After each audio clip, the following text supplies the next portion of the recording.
Olá. Bom, hoje nossa conversa vai em fundo numa conexão que muita gente acha quase mágica, sabe? A relação entre nós humanos e os cães. E para guiar a gente nessa exploração, vamos usar um texto bem reflexivo, o meu amigo pet.pdf. A ideia aqui é tentar desvendar um pouco as camadas de significado que esse texto encontra nessa ligação, que é tão especial, né? Ele levanta umas questões sobre afeto, lealdade e o que essa convivência toda acaba revelando sobre nós mesmos. Como o texto mesmo sugere logo no comecinho, parece que só quem já viveu isso de perto entende a profundidade como mexe com a gente num lugar essencial. Exato. E o texto meio que nos provoca a pensar, né? O que será que essa relação espelha das nossas próprias necessidades, da nossa busca por afeto, talvez, ou até por uma certa simplicidade que, parece que falta em outros lugares da vida. Vamos olhar com calma como esse material descreve tudo isso, desde o apego quase imediato, sabe? Passando por uma comunicação que vai além das palavras, até chegar na construção de uma fidelidade que parece única mesmo. Perfeito. Vamos começar por aí, então. Uma das primeiras coisas que o texto ressalta é essa rapidez, né? Como os cães se apegam na gente, mesmo filhotinhos. A descrição que ele faz é muito visual, muito carinhosa. Eles vêm vindo até nós todos faceiros, abanando o rabo e afando como se estivessem sorrindo. É uma imagem que, nossa, com certeza toca quem já teve essa recepção em casa. E o texto também aborda um ponto interessante, sobre como essa interação parece que nos conecta com algo maior, assim, com a natureza. A gente se pega falando com eles como se fossem gente, né? É um diálogo quase instintivo. Isso me lembrou aquela provocação do texto. Será que, para eles, nós é que somos vistos como, sei lá, cães diferentes? O que será que essa ideia quer dizer de verdade? Essa é uma reflexão bem curiosa que o texto joga, né? E ele fala de uma correspondência direta, tipo essa sintonia quase instantânea, sabe? Sem precisar de longas apresentações, de explicações, como se tivesse um reconhecimento ali mútuo, imediato.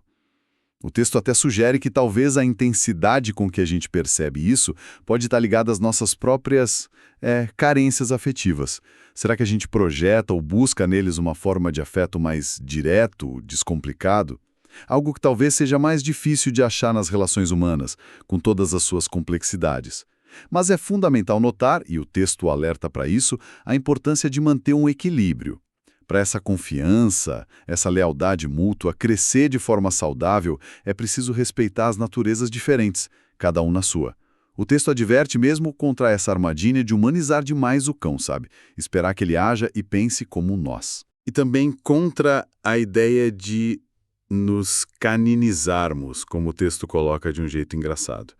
Tipo, abrir mão da nossa perspectiva humana. O ponto central é que é uma relação entre espécies, né? E reconhecer e respeitar essa diferença é que torna tudo tão rico e funcional, eu diria. Sem esse respeito, a base da confiança mútua fica meio comprometida. Faz todo sentido. Esse respeito pela natureza de cada um parece ser a chave mesmo. E isso já leva a gente direto para tentar entender a natureza daquilo que a gente chama de amor canino, não é? O texto descreve bem essa busca humana por algo que pareça um amor incondicional. E como muitas vezes a gente sente que encontra isso nos cães. Aquela fonte constante de confiança, de carinho sem julgamento, diversão, companhia leal. E aí o contraste que o texto desenha é muito forte, né? A nossa complexidade interna, cheia de pensamentos, intenções escondidas, ressentimentos, e do outro lado, a aparente simplicidade da reação canina. O texto foca muito nisso. Eles reagem ao que a gente faz, ao nosso comportamento visível, e não necessariamente aquele turbilhão que está rolando dentro da nossa cabeça. A reação deles é descrita como natural, imediata, sem aquela camada de subjetividade, de interpretação que a gente vê tanto nas interações humanas. Eles não parecem guardar rancor ou ficar analisando segundo o significado, sabe? O exemplo que o texto dá é bem direto ao ponto. Só quem agiu com raiva com o cão sabe dizer qual é a resposta deles. É uma resposta direta mesmo, um espelho do nosso ato sem filtro. Isso meio que força a gente a encarar a nossa própria ação de um jeito muito claro, não acha? Quase um feedback instantâneo sobre o nosso comportamento externo. Exatamente. É um espelho comportamental. Perfeito. E o texto mostra o outro lado dessa moeda de um jeito muito tocante, eu acho. Descrevendo como eles reagem quando a gente está triste. Eles percebem, claro que percebem, mas a resposta é, nossa, muito diferente da resposta humana típica. O texto diz assim: chegam do nosso lado, em silêncio, nos olhando sem julgar, e deitam-se ao nosso lado, nos acompanhando enquanto choramos por nossos dramas. Eles não dão solução, não tentam minimizar a dor com palavras, eles simplesmente oferecem presença física, silenciosa, solidária. E a interpretação que o texto dá para essa presença é sutil, mas profunda. Não é que eles entendam nossa dor intelectualmente, do jeito humano. A ideia central é que a presença calma deles, sem julgamento, catalisa nosso próprio entendimento e poder reflexivo. É como se a quietude deles abrisse um espaço, a presença deles meio que ancora a gente no momento presente, de certa forma. Isso conecta com aquela reflexão um pouco idealizada do texto, né? Se pudéssemos ser mais parecidos com os cães, talvez o mundo fosse melhor. O texto parece aplicar isso mais no contexto da convivência mesmo, da aceitação, da falta de julgamento. Ele define o que nós, humanos, interpretamos como amor canino. Algo puro, sincero, desinteressado. Mas é interessante como o texto, apesar dessa poesia toda, volta para uma conclusão bem direta, talvez até um pouco desmistificadora. No fundo, eles gostam de nós e nada mais.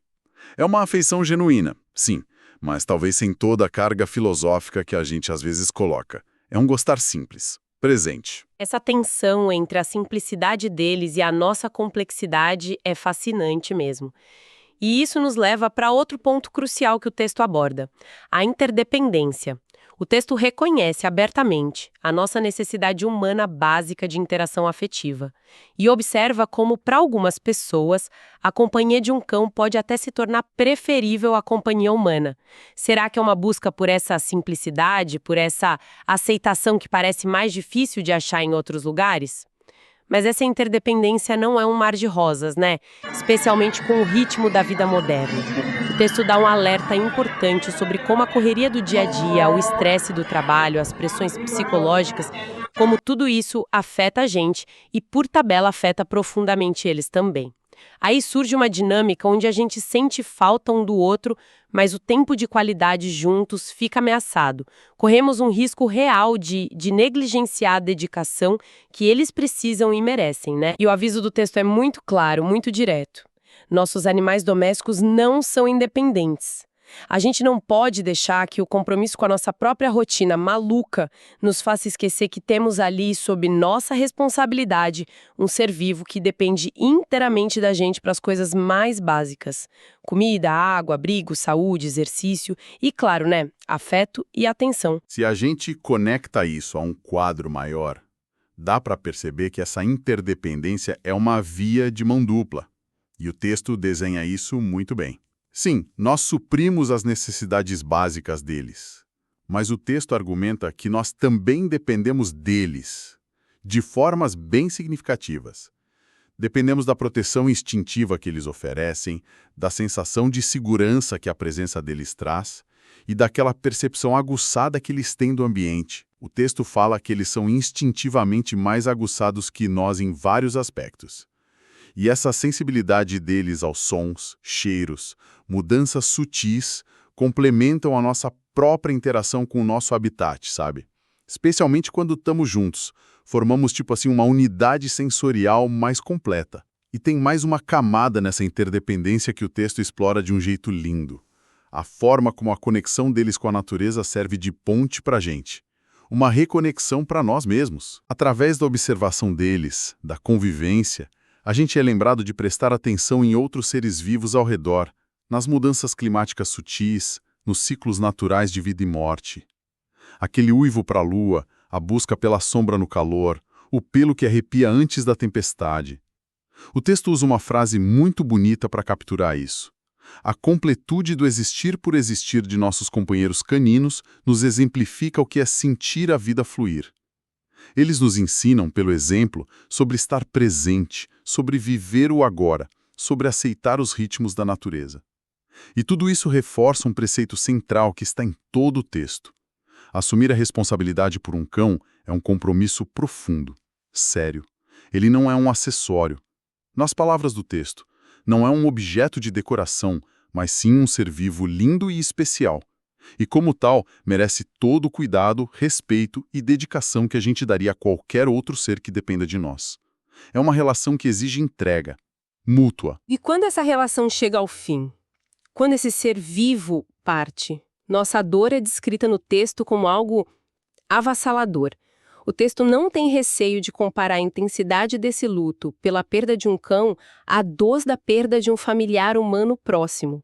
E faz uma observação sociológica interessante. Como os animais de estimação estão cada vez mais presentes nos nossos registros afetivos mais importantes, né?